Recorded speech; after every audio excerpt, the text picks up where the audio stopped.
Hello बच्चों। तो अब नीट के रिजल्ट को आगे आए हुए हो गया बहुत सारा टाइम। तुम लोग परेशान हो, जो बच्चे ड्रॉपर्स हैं, जो बच्चे 12th के बाद अब एग्जाम देंगे, जिनकी प्रिपरेशन कुछ हो चुकी है और कुछ रह रही है, कि सिलेबस को कैसे कंप्लीट करें, कैसे पढ़ें, कैसे स्ट्रैटेजी बनाएं। तुम्हारे अप्रॉक्सीमेटली 98, एग्जैक्टली 98, तो अप्रॉक्सीमेटली 100 चैप्टर्स हैं। तो क्या स्ट्रैटेजी रखनी चाहिए जिससे हम 720 में से 650 प्लस का टारगेट रख के चले, क्योंकि एग्जाम देते हैं लाखों बच्चे, सिलेक्शन होता है हजारों का। उन हजारों में क्या वो खूबी है, उन्होंने कितनी रातों की नींद खोई है, कौन कौन सूरज से पहले जागा है, हमें यही तो देखना है। मेहनत इतनी करनी है कि देखने वाला भी शर्मा जाए कि इसको कैसे सीट ना देनी। अगले साल जो डॉक्टर वाला कोट है ना, तुम पहन के निकलो, उसके लिए मेहनत करनी है। हम तो केवल एक जरिया हैं। अगर ये वीडियो तुम तक पहुंच रही है, इसका मतलब हमारा वो मकसद पूरा हुआ जो तुम्हें बताना चाहते हैं कि कैसे वो प्रिपरेशन की स्ट्रैटेजी बनाए। जब हम अपने कॉलेज लाइफ में थे, स्कूल लाइफ में थे, तो हमने कैसे प्रिपरेशन करी, इतने हजारों बच्चों को मेंटोरशिप देने के बाद उनकी डूज डोंट्स सब इकट्ठे करके लेकर आए हैं। तो how to prepare for NEET 2022, how to start study. अगर जिस बच्चे ने पढ़ना बिल्कुल भी शुरू नहीं करा है, वो तो इसके लिए ये वीडियो जैम होने वाली है। और जो पढ़ना शुरू कर चुका है, तो वो देखो जरा कि क्या तुम्हारी प्रिपरेशन में कोई प्रॉब्लम तो नहीं है। तो सबसे पहला काम क्या करना है, सबसे पहला काम फिजिक्स और केमिस्ट्री और बायोलॉजी, इनका सिलेबस निकाल लो। इनका सिलेबस निकाल लो। सिलेबस निकालने के बाद इनको 3 पार्ट्स में बांटना है। एक तो होता है डे वाइज प्रोग्राम, जो भी चैप्टर वाइज जैसे तुमने लिख रखा है, फिजिक्स का सिलेबस है, उसमें 1 चैप्टर है, 2 चैप्टर है, 3 चैप्टर है। एक तो होगा डे वाइज प्रोग्राम, एक होगा वीक वाइज प्रोग्राम, और एक होगा मंथ वाइज। और मंथ वाइज में ईयर में कितने चैप्टर्स तुम्हें करने हैं, ठीक है। अगर हम बात करें 1, 2 और 3 की, तो हर चैप्टर के आगे वो डेट्स लिखो कि इस डेट को 29 नवंबर को मुझे ये चैप्टर कंप्लीट करना है। और जब वो चैप्टर कंप्लीट हो जाए, एक दिन उसके लिए छोड़ो कि उसके PYQs करने हैं। जब हम PYQs कर ले, उसके बाद उसके क्वेश्चंस, प्रैक्टिस क्वेश्चंस करने हैं। एक चैप्टर के क्वेश्चंस 500 क्वेश्चन से 1000 क्वेश्चन तक करने हैं। कहाँ से नया क्वेश्चन लाएगा एग्जामिनर, हम हर टाइप के क्वेश्चन करके जाएंगे। इजी और मुश्किल कुछ नहीं होता है।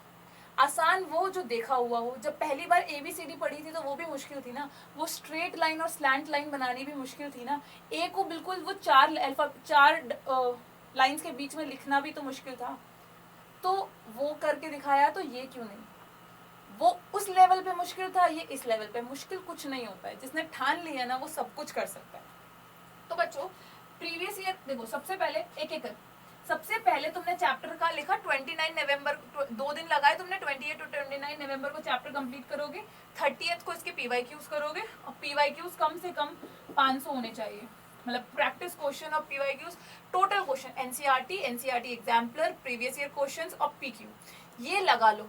इतना बहुत है। क्या क्या करना है हमको, पहले तो NCERT के सारे क्वेश्चंस करने हैं, एक एक क्वेश्चन, एग्जाम्पलर के क्वेश्चंस करने हैं, प्रीवियस ईयर क्वेश्चंस करने हैं, लॉन्ग क्वेश्चन हो या फिर शॉर्ट क्वेश्चन हो, ये 3 चीज तो निपटानी है। उसके बाद प्रैक्टिस क्वेश्चन, DPP, जहां से भी तुम पढ़ रहे हो वहां से करनी है। ये 3 चीज जब हो जाए तो हाइलाइटर से वो चैप्टर को मार्क कर दो, टिक मार्क कर दो। फीलिंग आएगी जब तुम 70-80% सिलेबस कर चुके होगे ना, और जब तुम्हारे टिक मार्क्स बढ़ गए होंगे, तो तुम्हें अच्छा लग रहा होगा। एक तुम्हारे पास गोल होगा कि मुझे ये कंप्लीट करना है, अभी मेरा ये भी रह रहा है, ये भी रह रहा है, ये हो गया, ये हो गया। तो सबसे पहले स्टार्ट करने का तरीका ये है। जो भी बच्चा आर्ली टाइम टेबल बनाता है ना, वो तो सबसे घटिया तरीका है पढ़ने का। मेरे को दुनिया में से एक इंसान ढूंढ के दिखा दो जिसने आर्ली टाइम टेबल फॉलो किया है, दुनिया में से। आज बनाओगे, 2 घंटा टाइम टेबल बनाने में निकालोगे, और फिर वो बर्बाद। अगले दिन, 1 महीने बाद फिर तुम्हारे अंदर का जुनून जागेगा, फिर तुम टाइम टेबल बनाओगे। ये काम नहीं करना। आर बेसिस पे टाइम टेबल नहीं बनाना, डेली बेसिस पे बनाना है। डेली बेसिस पे, जैसे आज सुबह उठते ही जब वॉशरूम में बैठे हो ना, या सोने से पहले। वॉशरूम में बैठे हो तो अपना टारगेट, सोने से पहले अपना टारगेट फिक्स होना चाहिए कि मुझे फिजिक्स का ये वाला चैप्टर इतने घंटे में निपटाना है, केमिस्ट्री का ये वाला चैप्टर इतने घंटे में निपटाना है, और बायो का ये वाला चैप्टर इतने घंटे में निपटाना है, इसके इतने क्वेश्चंस करने, ये टारगेट तुम्हारा हो। जब तुम्हारा टारगेट कंप्लीट हो जाए तो गिव योरसेल्फ रिवॉर्ड, अपने आप को। तुम्हें जो पसंद है वो करो, क्रिकेट खेलना है क्रिकेट खेलो, खाना बनाना है खाना बनाओ, खाना खाना है खाना खाओ, मम्मी के पास बैठना है, भाई के पास बैठना है, बहन के पास, दोस्त से बात करनी है। गिव योरसेल्फ रिवॉर्ड, अपने आप को रिवॉर्ड दो। तुम्हें चॉकलेट्स खाना पसंद है, अपने आप, तुम कोई मूवी देख रहे हो तो उसकी 15 मिनट का एक शॉर्ट वो देख लो, पर हारना नहीं है उस मूवी से। तुमने देख ली 10 मिनट की मूवी, अब नेक्स्ट 10 मिनट बाद, अब जब नेक्स्ट पढ़ाई होगी तो वो 10 मिनट अब नेक्स्ट ब्रेक में देखेंगे। तो ये हमारा अपने आप को रिवॉर्ड्स दो कि एक दिन में तुम्हें मूवी कैसे कंप्लीट करनी है, इतने इतने ब्रेक्स लेकर, ठीक है। तो ये हमारा स्केड्यूल रहेगा कि हमें पीसीबी कैसे कंप्लीट करनी है। ये तुमने चैप्टर्स बना लिए, एक तुम्हारे पास रफ आइडिया हो जाएगा कि जब हमारे पास जो 6 मंथ्स है, आज से 6 महीने मैं मान के चल रही हूँ अप्रोक्सीमेटली, क्योंकि जून में एग्जाम होगा जहां तक पॉसिबल है। जो 6 मंथ है ये कैसे यूटिलाइज करने हैं, ठीक है। तो लास्ट के 2 महीने तो केवल रिवीजन के लिए छोड़ने हैं, 4 महीने में चैप्टर्स कंप्लीट करने हैं। 4 महीने में जब मैं अपनी पढ़ाई करती थी तो मेरी सबसे ज्यादा प्रॉब्लम वाली चीज रहती थी कि मैं ना जब चैप्टर पढ़ लेती हूँ ना, रिवाइज नहीं किया तो लर्न नहीं रहता। सिलेबस मैंने पूरा किया, पर जब मैंने आगे वाले टॉपिक्स पढ़े, जब मैंने कम्युनिकेशन और सेमीकंडक्टर्स पे आई, जब मैं ईएम वेव्स पे आई, तो मैं पीछे वाली चीजें भूल गई। मैं फ्लूइड मैकेनिक्स बिल्कुल भूल गई थी फिजिक्स में। तो मुझे फिजिक्स में ये प्रॉब्लम आती थी। तो rather than investing your time on completing, पहले रिवाइज करो। अगर तुम 40% नया पढ़ रहे हो तो 60% टाइम तुम्हें रिवीजन करनी है। रिवीजन रिवीजन रिवीजन, क्योंकि 1 महीने बाद धीरे धीरे ब्रेन सेल्स डिलीट करने लगते हैं पुरानी मेमोरीज को। 1 हफ्ते में तुम्हें केवल 70% याद रहता है, 1 महीने बाद तो कुछ भी याद नहीं रहता। तो revision is must, revision is must.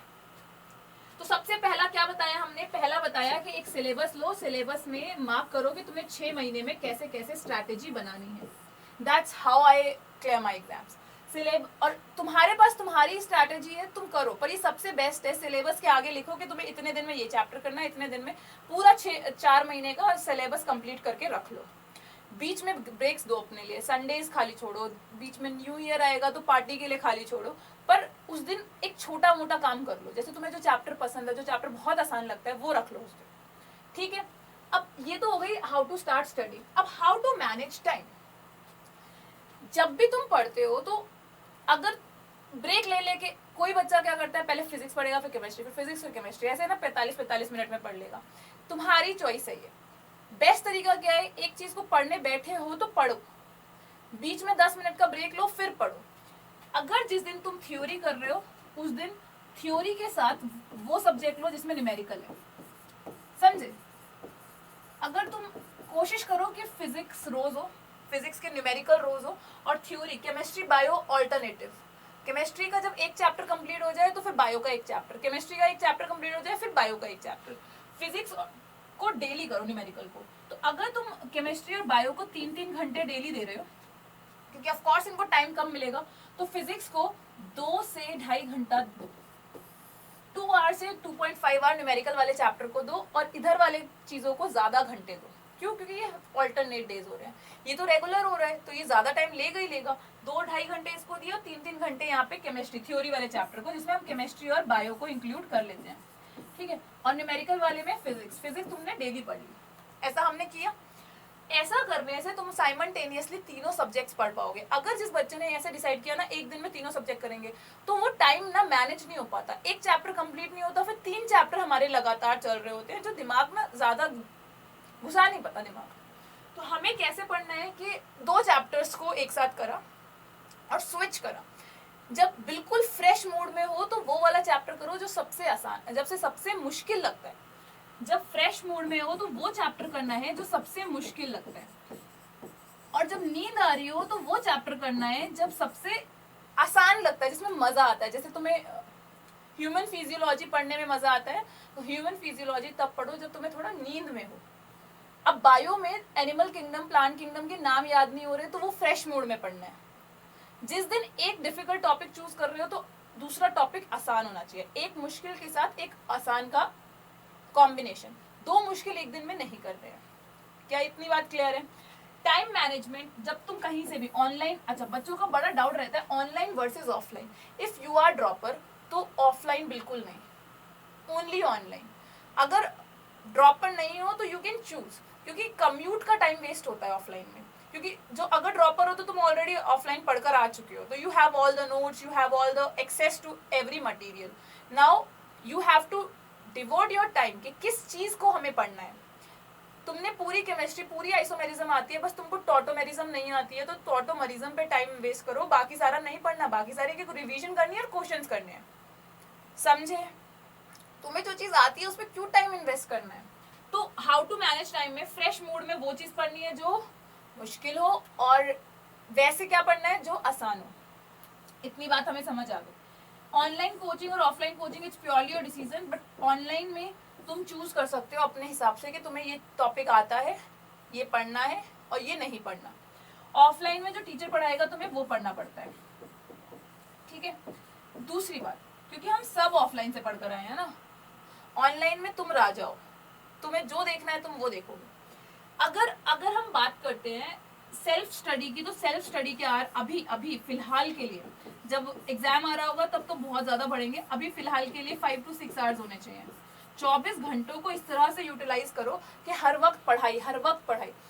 जब सो जाओ ना तो बुक्स बगल में रखनी चाहिए, सुबह उठो ना तो सबसे पहले बुक खोलनी है, रिवीजन करना है, फिर अपना डेली काम करने जाना है, फिर जाओ ब्रश करो, वॉशरूम जाओ, बाकी सारे काम तब करने हैं।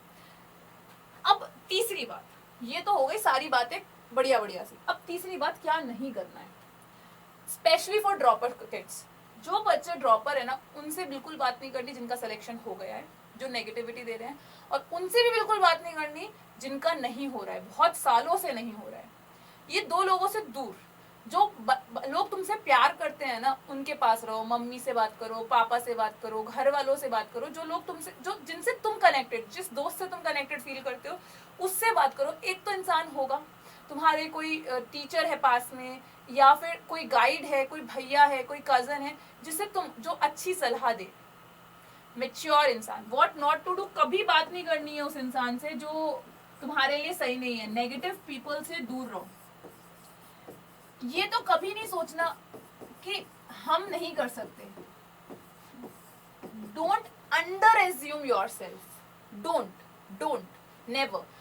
ऐसी कोई दुनिया में चीज नहीं है जो हम नहीं कर सकते, हम सब कुछ कर सकते हैं, ऐसी कोई दुनिया में चीज नहीं है। It is I am possible, impossible says I am possible. ये बड़ी बड़ी बातें नहीं है। कोई तो पहला इंसान था जो माउंट आबू पे चढ़ा था, कोई तो पहला इंसान था जो मून पे गया था, अभी फर्स्ट आर्टिफिशियल सन बना है। किसी ने तो पहली बार सोचा होगा फोन हो सकता है, किसी ने तो सोचा होगा ऐसे भी हम पढ़ा सकते हैं, ऐसे भी हम देख सकते हैं कि बच्चों को इतनी महंगी महंगी कोचिंग्स में ना जाना पड़े, सस्ते में उनका काम चले। नेगेटिव पीपल से एकदम दूर, ठीक है। अपने आप को अंडर एज्यूम नहीं करना है, अंडर एस्टिमेट बिल्कुल नहीं करना है। अपने आप को रिवॉर्ड्स दो यार, तुम्हारी तारीफ करने के लिए कोई और नहीं आ रहा, भगवान ने किसी और को नहीं भेजा, अपने आप को। अरे वाह, आज मैंने 2 चैप्टर्स कर लिए, मैंने अपना टारगेट कंप्लीट किया है। You can watch a series, जाओ देखो, कॉमेडी देखो, स्टैंड अप कॉमेडी देखो, बाहर घूमो, टहलो, वॉक करो, रनिंग करो, जो तुम्हें पसंद है करो, बस पढ़ो, बस पढ़ो। ये 6 महीने ये डिसाइड करेंगे कि तुम लाइफ में आगे क्या करने वाले हो। वो जो लाखों की भीड़ में है, तुम्हें जो चमकाएगा ना, हीरा बनाएगा ना, वो ये प्रेशर है। Carbon diamond is prepared under high pressure, वही प्रेशर है जो तुम्हें हीरा बनाएगा। तो नेगेटिविटी दूर, अपने अंदर पॉजिटिविटी। कितने, चाहे तुम पहले साल में ड्रॉपर हो, चाहे दूसरे साल में ड्रॉपर हो, बस पॉजिटिव रहकर पढ़ाई करनी है। एग्जाम ही तो है, क्वेश्चन ही तो है, कैसे नहीं होंगे। दूसरी बात, एनसीईआरटी कैसे रीड करनी है प्रॉपरली, एक एक चैप्टर कैसे रीड करना है, मैं तुम्हें समझाऊंगी एक और वीडियो में। अभी के लिए तुम्हें अपना एक टाइम टेबल स्केड्यूल करना पड़ेगा। Time table in not in the sense के इतने घंटे, 6 से 7 में खाना खाऊंगा, 15 मिनट का ब्रेक लूंगा, ये नहीं। सिलेबस लगा के कि भाई इस दिन 3 दिन में ये वाला चैप्टर होगा। आज क्या डेट है, 19, 20, 21 को हम ये तीन दिन में कर लेंगे PYQs के साथ। ये वाला चैप्टर 2 दिन लगाएगा, ये वाला चैप्टर लंबा है तो 4 दिन लगाएगा। कैसे तुम 4 महीने में, 6 महीने में, 4 महीने के अंदर अंदर सब कुछ निपटाते हो, ये तुम्हें सीखना है, ठीक है। तो अगर वीडियो तुम्हारी पसंद की हो, अगर तुम्हें कुछ अच्छा लगा हो तो लाइक ज़रूर करके जाना, और ऐसे ही वीडियोस के लिए हमारे चैनल को सब्सक्राइब भी करना। Thank you.